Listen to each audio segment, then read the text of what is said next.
Assalamu alaikum everyone. I am Amna Ramzan, your grammar course mentor. I have graduated in English literature and working as an online tutor. Apart from that, I am a short story writer and three of my short stories have been published so far. That's a bit about me. So if I talk about this course, in this course we will start with the essentials like understanding sentence structure, parts of speech and basic punctuation rules. This ensures everyone is comfortable with the fundamentals before moving on. As we progress, we will tackle more complex concepts like verb, tenses, subject-verb agreement, and using different types of clauses to express yourself clearly. By the end of this course, you will be able to apply your grammar knowledge confidently in your writing. You will be able to write clear, concise, and error-free sentences, whether for essays or creative writing. Now let me share the outlines of this course. In this course, we will cover grammar from basic to advanced, and I will try my best to engage every person in active learning. We will start from parts of speech. तो इसमें हमने noun, pronoun, adjective, verb, adverb, preposition, conjunction, interjection इन सब types को और इन सब parts को पढ़ना है। नाउन की क्लासिफिकेशन हम डिफरेंट तरीकों से कर सकते हैं। यहाँ पर मैंने कंक्रीट नाउन और एब्स्ट्रैक्ट नाउन की बेस की क्लासिफिकेशन की है। फिर टाइप्स ऑफ नाउन को पढ़ेंगे, इसके रूल्स को पढ़ेंगे। देन कुछ रूल्स आ जाते हैं जैसे noun and number, noun and gender, noun as possessive case, noun as appositive case, इनको देखेंगे। फिर प्रोनाउन की टाइप्स को पढ़ेंगे और वो that कि how possessive pronoun is different from possessive adjective and how reflexive pronoun is different from emphatic pronoun और relative pronoun के सारे जो rules होते हैं who whom कहाँ पे इस्तेमाल करना है और किस तरह से इसकी पहचान करनी है, तो इसके बारे में भी पढ़ेंगे और इसके सारे जो भी जितनी भी टाइप्स हैं इनके रूल्स को पढ़ेंगे और प्रैक्टिस करेंगे। देन एडजेक्टिव पढ़ेंगे, एडजेक्टिव की टाइप्स को पढ़ेंगे और इसमें डिग्रीज ऑफ एडजेक्टिव्स को देखेंगे, पोजीशन ऑफ एडजेक्टिव्स है, ऑर्डर ऑफ एडजेक्टिव्स है।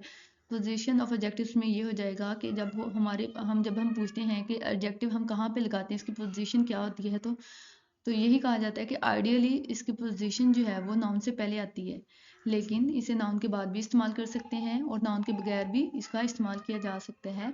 ऑर्डर ऑफ एडजेक्टिव ये है कि एक सेंटेंस में हम 10 से 11 एडजेक्टिव यूज़ कर सकते हैं, तो उसको किस ऑर्डर में रखना है, कौन सा जो एडजेक्टिव है पहले यूज़ करना है और कौन सा एडजेक्टिव बाद में यूज़ करना है, इसके बारे में भी हम देखेंगे, टेक्निक का इस्तेमाल करेंगे। देन क्लासिफिकेशन ऑफ वर्ब्स है, इसको भी डिफरेंट तरीकों से क्लासिफिकेशन कर सकते हैं। यहाँ पे हमने दो तरीकों से की है, एक तो फाइनाइट वर्ब है, दूसरा नॉन फाइनाइट वर्ब है।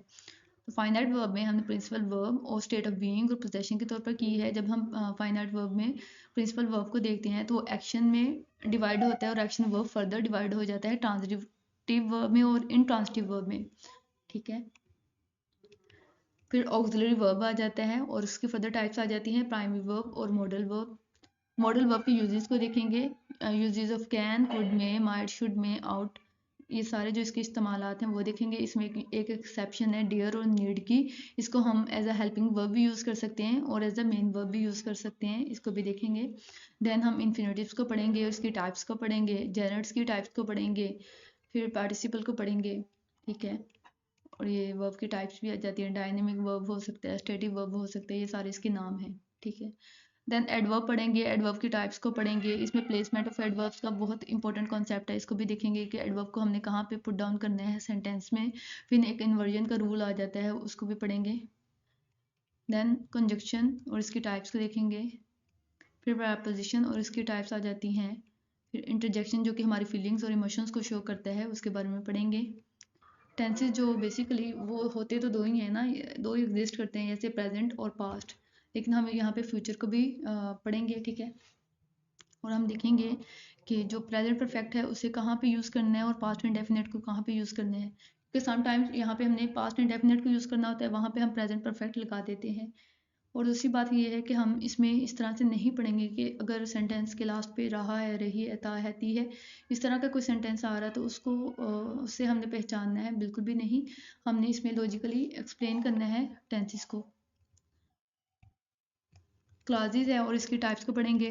फिर फ्रेजेज है, इसकी टाइप्स आ जाती हैं, एक्टिव और पैसिव वॉइस। एक्टिव और पैसिव वॉइस में ये देख लें कि असर्टिव सेंटेंसेज है, उसके लिए कौन से रूल्स को अप्लाई करना है। इंपेरेटिव सेंटेंसेज में हमने कौन से रूल्स को फॉलो करना है। इंट्रोगेटिव सेंटेंसेज है, एक्सक्लेमेटरी सेंटेंसेज हैं, इन सब के रूल्स होंगे और उसके मुताबिक हमने एक्टिव से पैसिव वॉइस में करना है कन्वर्जन। फिर कंडीशनल सेंटेंसेज आ जाते हैं, इसकी टाइप्स को देखेंगे। फिर लास्ट पे है सब्जेक्ट वर्ब एग्रीमेंट और direct and indirect speech, question tag and vocabulary. ठीक है, वोकैबुलरी को हमने निमोनिक्स के थ्रू पढ़ना है और कुछ ट्रिक्स को यूज़ करेंगे। क्वेश्चन टैग क्या होता है कि मैं अभी आपसे पूछ लूँ कि क्या आप इस वीडियो को देख रहे हैं, क्या आप इस वीडियो को देख रहे हैं, क्या नहीं देख रहे हैं, तो इसी को क्वेश्चन टैग कहते हैं। जैसे she is playing cricket, is it she, वो क्रिकेट खेल रही है, क्या नहीं खेल रही, इसी को क्वेश्चन टैग कहते हैं।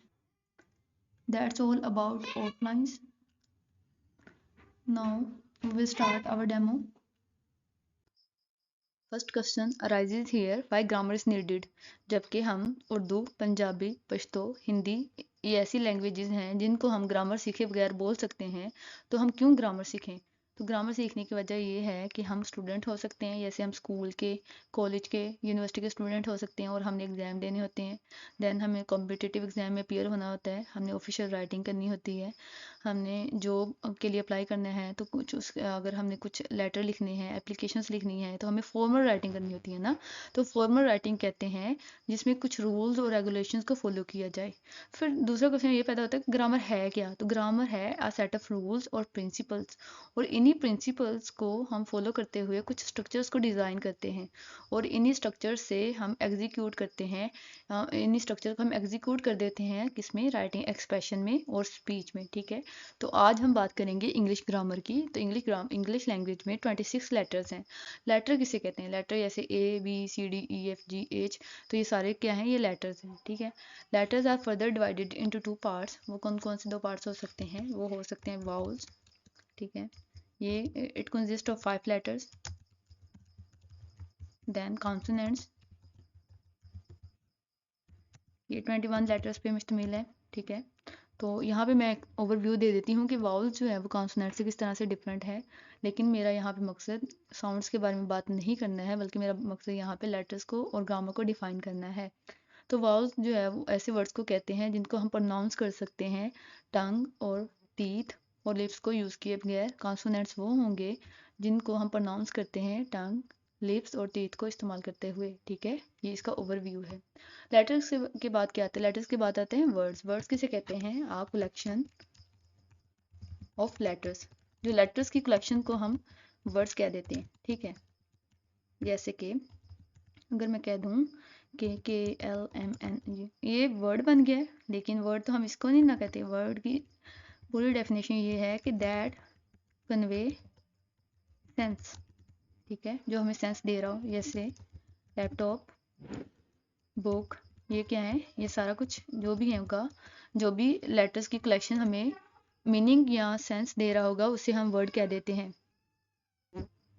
और इंग्लिश लैंग्वेज में, इवन हर लैंग्वेज में थाउजेंड्स ऑफ वर्ड्स होते हैं। ठीक है, जैसे अगर हमारे पास एक बुक है, वो 1000 पेजेस पे मुश्तमिल है, तो उस 1000 पेजेस पे कोई 50,000 प्लस अगर वर्ड्स होंगे, तो उन 50,000 प्लस वर्ड्स को हम बाउंड कर सकते हैं, लिमिट कर सकते हैं सिर्फ और सिर्फ 8 फंक्शंस में। और वो 8 फंक्शंस क्या हो सकते हैं, ठीक है, वो मतलब 8 फंक्शंस का क्या मतलब है कि वो 8 तरीकों से काम कर सकते हैं। जैसे लैपटॉप है, ये नाउन के तौर पे काम सकता है, उसी को हम पार्ट्स ऑफ स्पीच कहते हैं। ये जो फंक्शंस होंगे ना, इसी को हम पार्ट्स ऑफ स्पीच कह देंगे। जैसे पार्ट्स ऑफ स्पीच में क्या क्या हो सकता है, नाउन है, प्रोनाउन है, एडजेक्टिव है, वर्ब है, एडवर्ब है, प्रपोजिशन, कंजक्शन, इंटरजेक्शन। ठीक है, ये 8 तरीके हैं। इन 8 तरीकों में ये जो वर्ड है वो काम कर सकते हैं, चाहे वो वर्ड कितने भी हों। जैसे वो वर्ड कौन कौन से हो सकते हैं, होनेस्टी हो सकता है, ब्यूटीफुल हो सकता है, ठीक है, बुक हो सकता है, ऑफ हो सकता है, स्वीटली हो सकता है। अगर जैसे स्वीटली है तो वो किस तरह से काम करता है, पार्ट्स ऑफ स्पीच में एडवर्ब के तौर पे काम कर रहा होगा। ठीक है, उसे हम एडवर्ब कह देंगे, बुक को हम नाउन कह देंगे, ऑफ को हम प्रपोजिशन कह देंगे। ठीक है, यही तो वर्ड्स है ना, और ये सिर्फ और सिर्फ 8 तरीकों से काम करते हैं, और इसी फंक्शंस को हम कह देते हैं parts of speech. Parts of speech. ठीक है, वर्ड्स के बाद आ जाता है सेंटेंस। सेंटेंस किसे कहते हैं, जिस तरह से वर्ड्स को कहते हैं ना कि वर्ड्स कैसे बनता है, अ कलेक्शन ऑफ लेटर्स, इसी तरह से अ कलेक्शन ऑफ वर्ड्स, इसको कह देते हैं हम सेंटेंस, जो कि कन्वे कर रहा हो, दैट गिव सेंस और मीनिंग। ठीक है, जो हमें सेंस और मीनिंग दे रहा होगा उसे हम कहेंगे। जैसे शी इज़ ब्यूटीफुल, ये हमें एक मीनिंग, एक सेंस दे रहा है, तो ये एक सेंटेंस है। ठीक है, और इसी सेंटेंसेस की कलेक्शन को हम पैराग्राफ कहते हैं, और पैराग्राफ से ही हमारे पास जो भी बुक आती है, आर्टिकल्स आते हैं, तो इसी पैराग्राफ से बनते हैं। तो हमें पता चल गया स्ट्रक्चर का कि लेटर से बात स्टार्ट होती है, लेटर से वर्ड्स बनते हैं, वर्ड से सेंटेंसेस बनते हैं, और सेंटेंसेस से जो है पैराग्राफ बनता है। ठीक है, चलें जी, अब हम बात करते हैं पार्ट्स ऑफ स्पीच की। ठीक है, यहाँ पे हमने ओवरव्यू लेना है कि नाउन किसे कहते हैं, प्रोनाउन क्या होता है, एडजेक्टिव क्या होता है, प्रपोजिशन क्या होता है, so on and so fourth. ठीक है, इसके रूल्स, इनकी टाइप्स और इनकी जो प्रैक्टिसेस हम करेंगे एग्जांपल्स के थ्रू। ठीक है, वो सारा कुछ हम अपने कोर्स में करेंगे। तो अब हम नाउन किसे कहते हैं। नाउन कहते हैं दुनिया में कोई भी चीज़ जिसका कोई नाम होगा उसको हम नाउन कह देंगे, चाहे वो पर्सन हो, प्लेस हो या थिंग हो। ठीक है, मेरा फंक्शन कहने से क्या मुराद था, फंक्शन कहने से मुराद ये था कि जो एक नाउन है हमारे पास, वो सेंटेंस में कौन कौन सा फंक्शन कर सकता है। जैसे ही सादिया प्लेस क्रिकेट, सादिया है तो नाउन, लेकिन सेंटेंस में कौन सा फंक्शन कर रहा है, कौन सा काम कर रहा है, वो यहाँ पे सब्जेक्ट के तौर पे काम कर रहा है। क्रिकेट किसके क्रिकेट को यहाँ पे कौन सा फंक्शन कर रहा है, वो ऑब्जेक्ट के तौर पे काम कर रहा है। मुझे किस तरह से पता चल गया, ये सारी जो टिप्स और ट्रिक्स होंगी वो मैं आपको अपने कोर्स में बताऊंगी। ठीक है, इस सारी चीज़ों को हम डिस्कस करेंगे अच्छे से। सब्जेक्ट का पहचानने का तरीका, सब्जेक्ट की डेफिनेशंस और ऑब्जेक्ट किस तरह से पहचाना जा सकता है, ये सारा कुछ। ठीक है, फिर सब्जेक्ट, फिर नाउन को हम सब्जेक्ट के तौर पे भी इसके फंक्शन क्या हो सकते हैं, सब्जेक्ट के तौर पे काम करता है, ऑब्जेक्ट हो सकता है, प्रपोजिशन का ऑब्जेक्ट हो सकता है, सब्जेक्ट कॉम्प्लीमेंट हो सकता है, ऑब्जेक्ट कॉम्प्लीमेंट हो सकता है। जैसे मैं सब्जेक्ट कॉम्प्लीमेंट की यहाँ पे एग्जांपल दूँ, शी इज़ द टीचर। अब बहुत से लोग ये कह देते हैं जो टीचर है यहाँ पे ऑब्जेक्ट के तौर पे काम कर रहा है, ही को वो सब्जेक्ट बना देंगे और टीचर को ऑब्जेक्ट बना देंगे, जबकि टीचर जो है वो यहाँ पे सब्जेक्ट कॉम्प्लीमेंट के तौर पे काम कर रहा है। ठीक है, ये सारा कुछ हम डिस्कस करेंगे।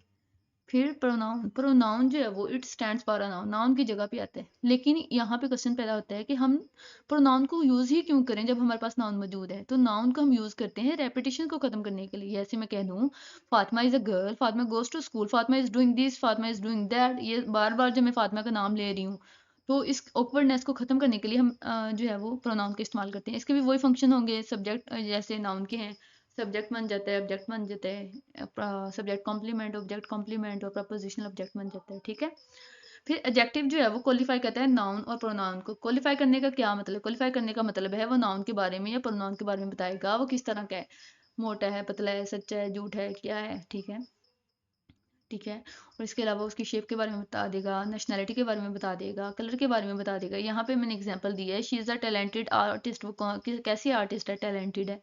The red car is mine, car को किस कलर की है, रेड है। ठीक है, तो ये किस चीज़ को शो कर रहा है, ये एडजेक्टिव है, ये एडजेक्टिव को शो कर रहा है, उसकी खसूसियत को शो कर रहा है। ठीक है, फिर वर्ब आ जाता है, वर्ब के भी डिफरेंट काम है। जैसे एक्शन को, कहीं पे ये एक्शन को रिप्रेजेंट कर रहा होता है, कहीं पे स्टेट ऑफ बीइंग को। जैसे मैं यहाँ पे मैंने example the, she is outside, यहाँ पे कोई एक्शन नहीं हो रहा है, स्टिल ये वर्ब है।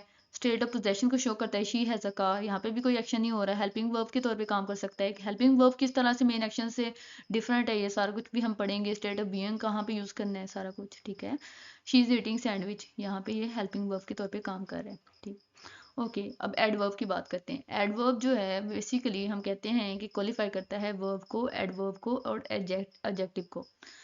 इसकी एग्जांपल मैं यहाँ पे दे देती हूँ, शी सिंग्स, यहाँ पे मिस्टेक्स हो गई है, ये देखें, she sings.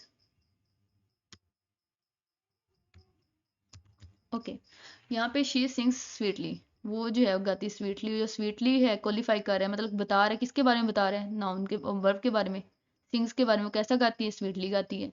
She sings very sweetly, अब स्वीटली तो क्वालिफाई कर रहा है सिंग्स को, लेकिन जो वेरी क्वालिफाई कर रहा है वो स्वीटली को, उसकी इंटेंसिटी बढ़ा रहा है, तो ये वेरी जो है वो क्वालिफाई कर रहा है एडवर्ब को। ठीक है, एडवर्ब के बारे में क्वालिफाई कर रहा है। She sings a very romantic song, very romantic song. अब यहाँ पे सेंटेंस को अगर मैं ब्रेक डाउन कर दूँ, हम सेंटेंस को ब्रेक डाउन करके समझेंगे। शी हमारे पास सब्जेक्ट है, थिंग्स यहाँ पे हमारे पास वर्ब है। ठीक है, ये आर्टिकल है जो कि सॉन्ग के लिए इस्तेमाल हुआ है, वेरी एडवर्ब है, और रोमांटिक जो है वो एडजेक्टिव है। ठीक है, एडजेक्टिव है। तो यहाँ पे क्वालिफाई किसको कर रहा है, वो एडजेक्टिव को क्वालिफाई कर रहा है। सॉन्ग जो है वो नाउन है, तो नाउन को क्वालिफाई कौन कर रहा है, वो एडजेक्टिव कर रहा है। ठीक है, यही मेरा मतलब था। किस तरह से ये क्वालिफाई करता है। फिर प्रपोजिशन आ जाता है। प्रपोजिशन एक ऐसा वर्ड होता है जो कि रिलेशनशिप शो करता है नाउन, प्रोनाउन, नाउन, फ्रेजेस और अदर वर्ड्स की सेंटेंस में, ठीक है। जैसे शी इज़ प्लेइंग फुटबॉल, मैं यहाँ तक सेंटेंस लिख दूँ तो इसमें कोई गलती नहीं है, लेकिन मैं आगे लिख रही हूँ she is playing football in the park. अब इन द पार्क को मैंने लिंक करना है, रिलेशनशिप दिखाना है, तो मैंने इन जो है वो प्रपोजिशन यूज़ की है, ठीक है। इसके भी डिफरेंट काम हो सकते हैं। फिर कंजक्शन है। कंजक्शन ऐसे वर्ड को कहते हैं जो कि कनेक्ट करता है वर्ड्स को, फ्रेजेस को, क्लॉजेस को। सेंटेंस के में ना दो वर्ड को कनेक्ट कर सकते हैं। जैसे I like apples and oranges, मैं दोनों चीज़ों को पसंद करती हूँ, मैंने एंड के साथ इसको कनेक्ट कर दिया, एप्पल्स को और ऑरेंजेस को, ठीक है। फिर आ जाता है इंटरजेक्शन। इंटरजेक्शन होता है हमारी फीलिंग्स को, इमोशंस को, सडन फीलिंग्स को, कि हम अगर कैसा फील कर रहे हैं, किसी जगह पे हम बहुत खुशी फील कर रहे होते हैं, कहीं पे हम बहुत ज़्यादा सैड होते हैं, इसी को हम इंटरजेक्शन कह देते हैं, ठीक है। अब हमने इसका जनरल सा ओवरव्यू ले लिया है। तो अब हम बात करते हैं सेलिएंट फीचर्स की। अगर आप इस कोर्स में, हमारे दो कोर्सेज हैं, एक तो हम ग्रामर कोर्स प्रोवाइड कर रहे हैं, दूसरा जो हम ऑफर कर रहे हैं वो इंग्लिश लेक्चरशिप का ऑफर कर रहे हैं, ठीक है। अगर आप इसमें कोर्स में इनरोल करते हैं तो आपको किस किस चीज़ का फ़ायदा हो सकता है। एक तो आपको वीकली टेस्ट सेशन हुआ करेगा, ठीक है। क्लास असाइनमेंट्स होंगी, व्हाट्सएप ग्रुप सपोर्ट मिलेगी, जब भी आपको कुछ पूछना हुआ आप मैसेज कर सकते हैं, ठीक है। एमसीक्यूज़ का एक बैंक होगा, आपको बहुत ज़्यादा एमसीक्यूज़ प्रोवाइड किए जाएंगे, मॉक टेस्ट दिए होंगे, लेक्चर्स की रिकॉर्डिंग होंगी, पास पेपर डिस्कशन होगी। जैसे अगर आप लेक्चरशिप की, इंग्लिश लेक्चरशिप की कोर्सेज में इनरोल करते हैं तो आपके साथ आप जो है वो पास पेपर की डिस्कशन भी कर सकते हैं, ठीक है। Thank you so much.